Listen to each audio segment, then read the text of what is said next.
Okay, welcome everybody. Thanks for coming, and I have a fairly short speech tonight, so I think we'll get dinner in before the end. I just have a few things I want to say from my heart, and I really appreciate all of you for being here. Thank you for taking time, especially it's a Sunday night.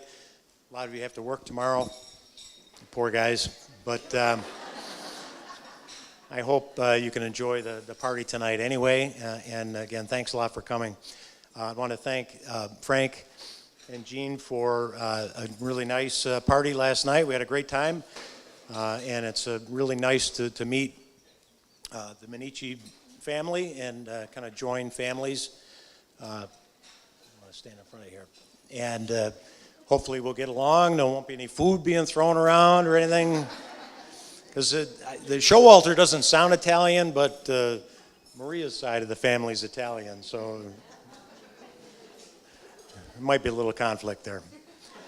Okay, first, not the first, the third actually thing I want to say before we get going is I do want to recognize anybody here that is in or was in the armed services or is a police or emergency person, fireman, anything like that takes time out of their life to protect us and to keep us safe. So if there's anybody here that's active, retired, ever been in the military, police, please stand up, and I want to give you all a round of applause. I know.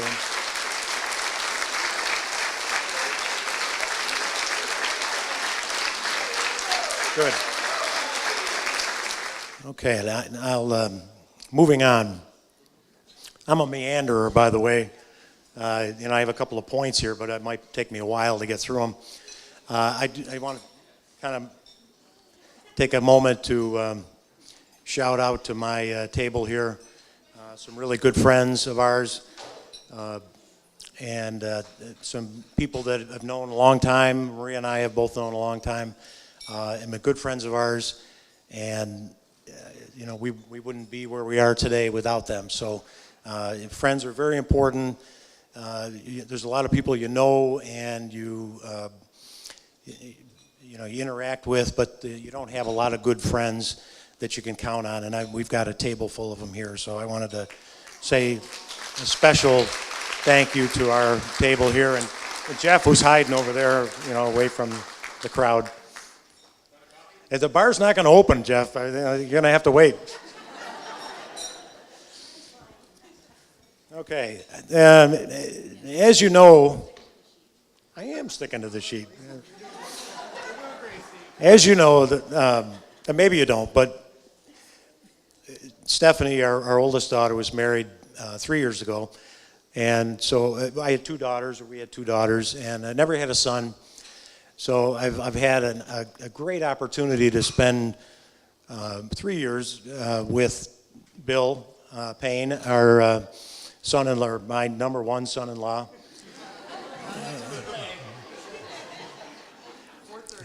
And 3 years ago, actually, at Bill and Stephanie's wedding, for some reason, and I don't think I really had been drinking much at that point, but I started talking about Frank, who really had not been dating Sarah very long. I started talking about Frank during my speech. And so tonight, in honor of that, I'm going to talk about Bill.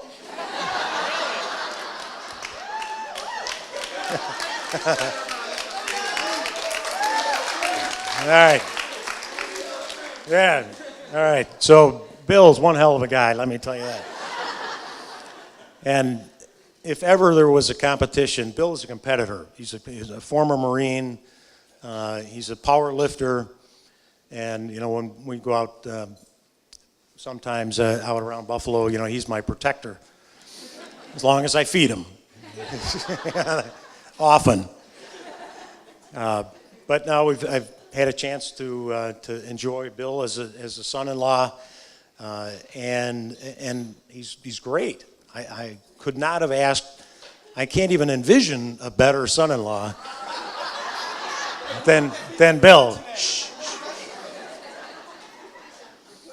So I know Frank has been waiting for this day, for his opportunity for the competition to begin, and effective about maybe 5 o'clock this afternoon, the competition is on, I would say, for the number one son-in-law. But I have to say, it's not going to be easy, because we wiped the slate clean, starting over again. Anything you've done in the past, all those nice things, a couple of nice things you've done for me,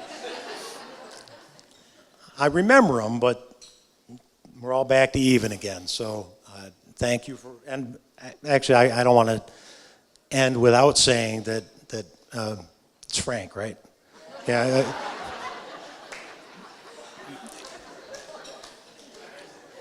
He tries. Frank really tries hard. He has given me a chance to come on. He's let me try to teach him woodworking, and I learned woodworking from my father-in-law, and it's kind of a passion of mine. I love it. You've seen my basement. I collect wood. My biggest project generally, and most of my output is sawdust, but occasionally I make something nice. So Frank is not real handy, but he has potential. He has potential. So about a year and a half ago, he asked me to help him. Sarah wanted a wine cask, a wine rack, but made out of a big barrel. So in Frank's mind, this whole project was about an hour, including the purchase of the barrel and everything. So we got the barrel, brought it over to the house. Frank, first he got the saw out, ready to start cutting.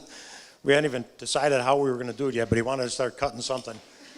And so it took a while. It took us weeks, which isn't that bad, really, but it was longer than the half hour to an hour that Frank envisioned it was going to take. But he did a beautiful job. Once I could mold him and slow him down a little bit, he really did a nice job.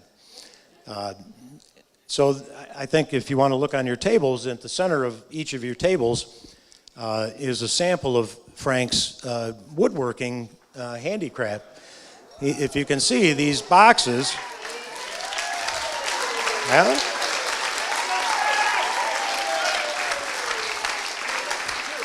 these boxes were made by Frank, and no fingers were lost in that project either. So yeah, we decided to do something for the wedding, something he could do and show off, and so we did these. They're very nice.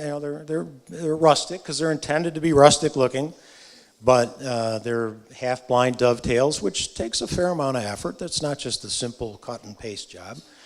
And Frank did really, really well on that. So I think tonight you should compliment him on what a nice job he did, and he has a bright future in woodworking, maybe.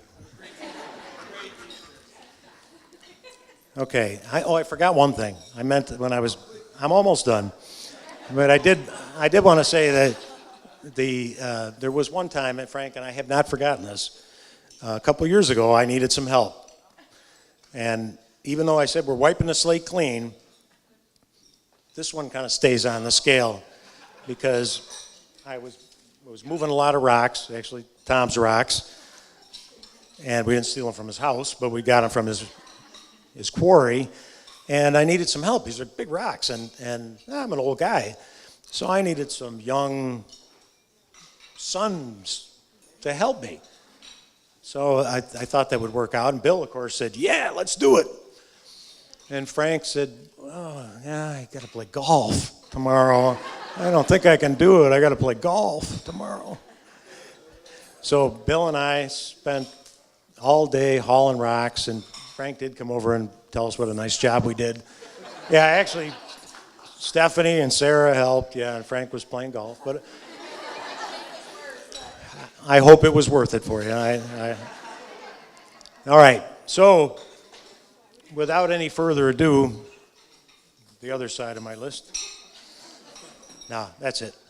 I do want to say thank you very much from the bottom of my heart for Frank and Sarah for letting me say a few words and for being able to be your father and father-in-law.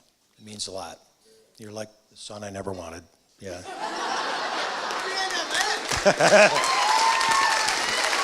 All right. Okay. Round two. Okay. All right. Now my next job is to introduce the best man to give his speech, toast, roast, whatever, for Frank. So without further ado, I'll introduce to you Jake the Snake.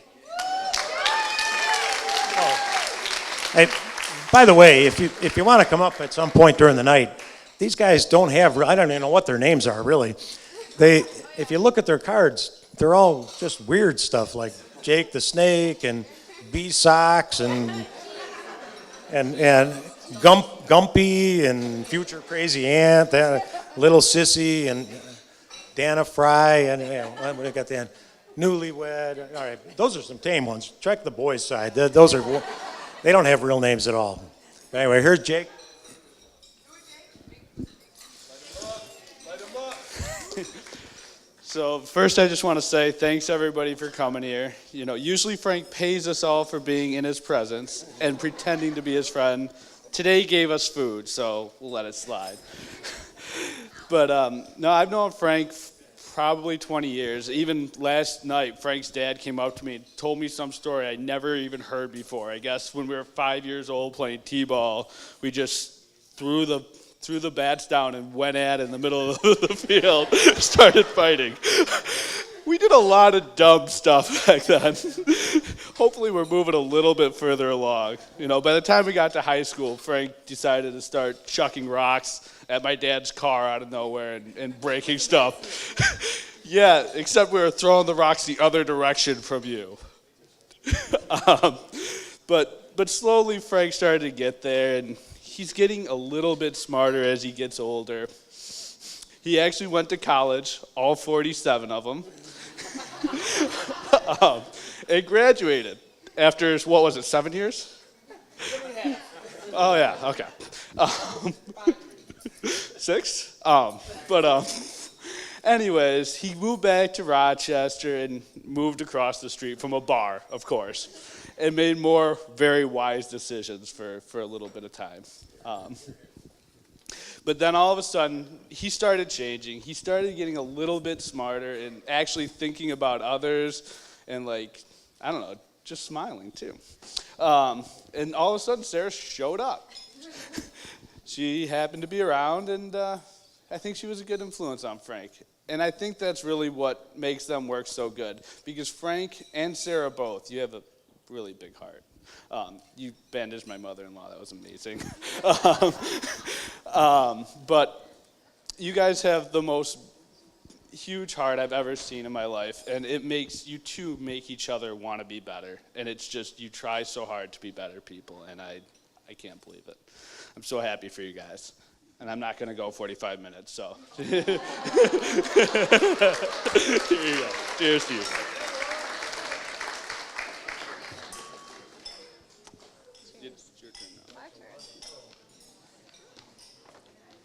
Thank you. Well, it's going to be very hard to follow my dad's speech. I actually have mine written. This is an impromptu. Where would you like me to stand?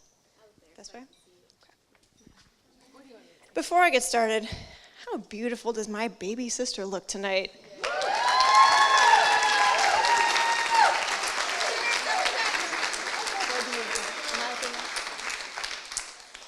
I'm Stephanie, Sarah's big sister and the wedding CEO. When Sarah first asked me to be her matron of honor, the day before we went wedding dress shopping, my first thought was, what took so long? Little did she know I had already started making the wedding invitations. But then I came to my senses and thought, oh shit, that means I need to give a speech.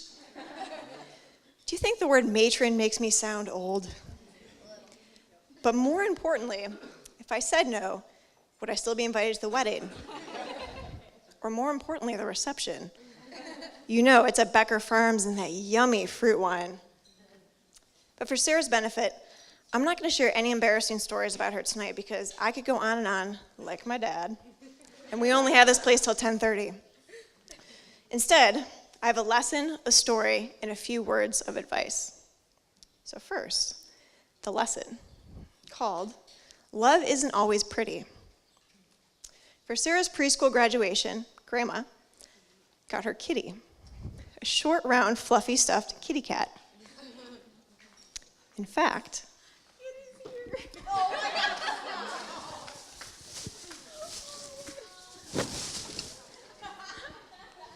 I have her here today.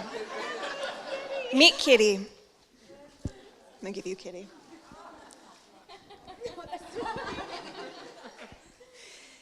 Kitty had a voice. It sounded like this. And she used it loudly and often. She drove Mom's car like a blind woman who'd been overserved. She went swimming and camping and to college with us.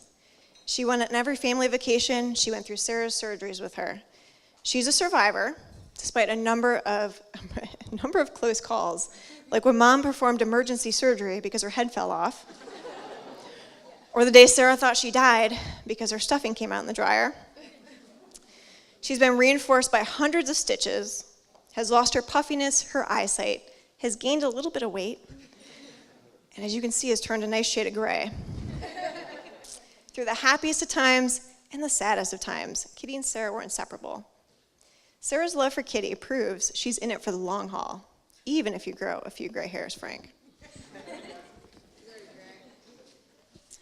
Next, the story. I have to move over here. Don't worry. So a few years ago for Christmas, Sarah and I had old family movies on VHS converted to DVD as a Christmas gift for our parents. On Christmas Eve, we opened them and together watched memories of our childhood, which included a Christmas from the early 90s. Sarah and I couldn't stop laughing when we received a special gift from Dad in our stocking. A tape measure. Just what every 3- and 5-year-old girl wanted for Christmas. As we looked back over the years, I'm not ready for it yet. I'm going to talk about that more. As we looked back over the years, we realized Dad always had an interesting gift for us in our stockings. As I pondered the list of very strange gifts, I realized he was giving us a toolkit for marriage all along. So I have a few examples. We'll start with the tape measure. Please stand up. Oh yeah, the whole room needs to see these. Sarah, can you see these? I'm sure you remember them. You have them all. The tape measure, as a reminder that love knows no measure. Also, for Frank to figure out the safe distance to stay away when Sarah's angry. The mini car shovel.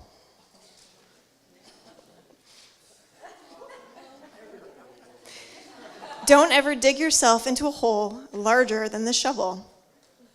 Also, for Frank to use next time he has to move 12 tons of rocks with my parents. Even this small shovel will work better than a set of golf clubs. The Handy Easy Windshield Wiper. That's the actual full name.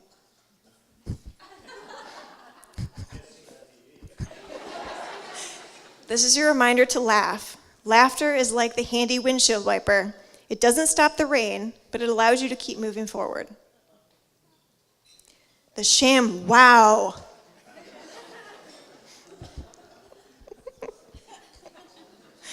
Absorb all you can from each other. Love, knowledge, and kindness. It's also a reminder for Frank that Sarah loves practical gifts, like this. And closet organizers, and drawer organizers, and jewelry organizers, and scarf organizers. I could go on and on. Any organizer, really. The headlamp.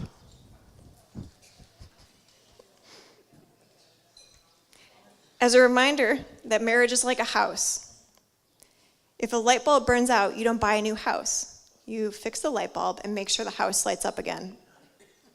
Also handy if you decide to go mining for gems, Frank.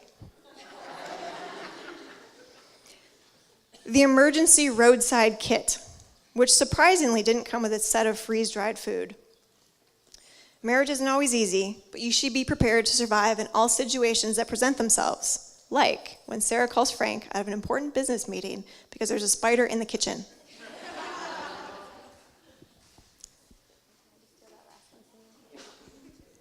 Finally, I have a few words of advice. Sarah put together for my 16th birthday a book of handwritten quotes, poems, stories, and advice for me to live by. And I still have it. Side book. As I was putting my speech together, the page titled 21 Rules to Live By stood out. And there were a few I thought appropriate to share. Number 1, great accomplishments involve great risk. I'd imagine that Frank's recent decision to quit his job, buy a business, and work for himself came with a ton of risks, as did Sarah's decision to go back to school, to work full-time, and to plan this amazing wedding. Your tireless work and dedication to be successful shows me that you'll do whatever it takes in your marriage and in your professional lives. Number 2, don't believe all you hear. Sarah. Like the day I told you Papa's biscuits were actually called pickled beets. The look on your face next time you asked Papa for pickled beets was priceless. Or the time I convinced you that you could die from the Stephanie flu in an effort to have you admit to Mom that you drank too much. Number 3, love deeply and passionately. You have fantastic role models in your lives whose marriages and love has stood the test of time, but just remember it's not as easy as they make it look. My favorite, number 4, which is actually in this book if you want to see it. Don't judge your spouse by their relatives. If anyone here has met any member of my family, this needs no explanation. I'm just going to leave it at that. Number 5, believe in love at first sight, or in your case, love at first email, first sushi date, and first Frank cooked meal. And number 6, always remember to say those 3 important little words. You're right, Sarah.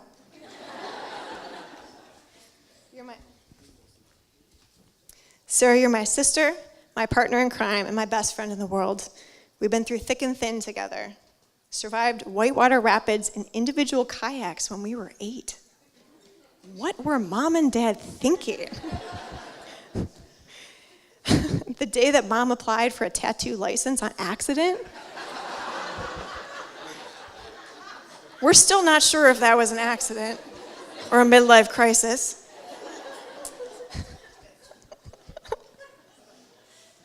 35 scallop dinners. The day I locked you out of our motorhome in Utah in the middle of the snowstorm. Those boys we hid under our bed on the first cruise. And at least 6 sweet house parties while Mom and Dad, and Wayne and Brenda, were out of town for the weekend. Frank, you've been an important part of our family for years, especially since your guest appearance and Dad's speech at our wedding. Definitely a sign we wanted you to stick around. Sorry if you don't after his speech this time. I couldn't imagine a better brother, a better uncle for my sons, but most importantly, a better husband for my sister. Please raise your glass and toast with me to my sister and my new brother. May you always remember that love is just friendship set to music. Oh, wait, hang on. Didn't that sound, that last line, didn't that kind of sound like a ditty? Like a real ditty.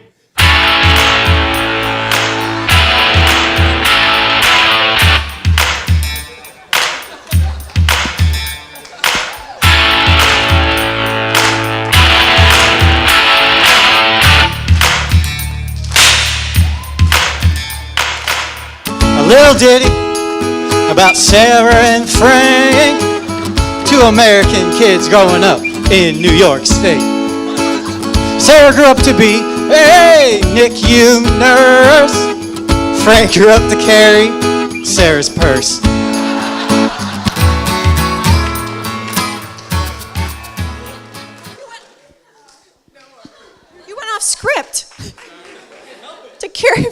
Sarah's purse? No. I've got a better idea. Hit it, DJ.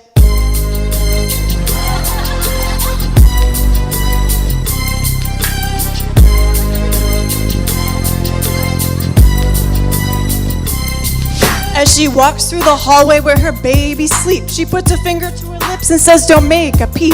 Cause she's been working so hard and so long that even Granny Mo thinks her mind is gone. She ain't ever dumped a man that didn't deserve it. Treats Sarah like a punk, you know that's unheard of. You better watch how you're talking and where you're walking, or you and your head might be lined in chalk. She's a drinker of the wine but never takes it far. You'll never see diaper heads stumble to her car. Fool, she's the kind of homie all her homies wanna be like. She's got brains, she's got fight, and she's hotter than the sunlight. We've been sisters our whole lives, and we'll be sisters till the day we die. Thank you for choosing us to be a part of the best day of your life. We're proud of you and all you've done, and everything you personify. Now let's speed the song of some and keep celebrating your new lives.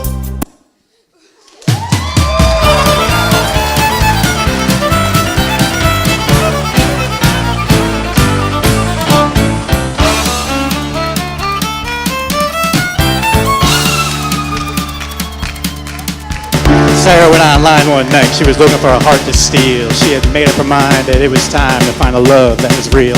When she came across this young man who made her laugh with jokes and pranks, he cooks and cleans, deals with her when she's mean. His name is Frank. Well, I guess you didn't know it, but Frank's a nice guy too. And if you have $1 or $2, he'll do your taxes for you.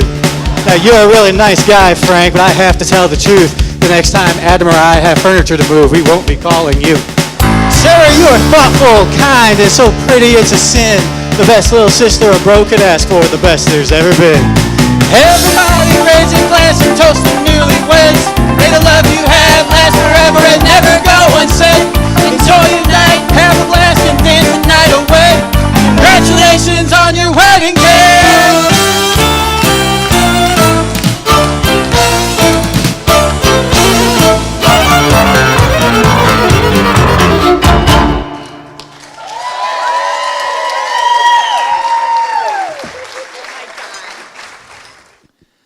Father, in Jesus' name, we come before your holy throne with thanksgiving and praise. We thank you for this time. We thank you for the time to get together and celebrate this beautiful, beautiful wedding. Bless Sarah, bless Frank, and keep them safe. Help them to walk in the paths of righteousness their whole life. Bless this food that we're about to eat, and please help us to get all of us to get home safely. For I ask it in Jesus' name, amen.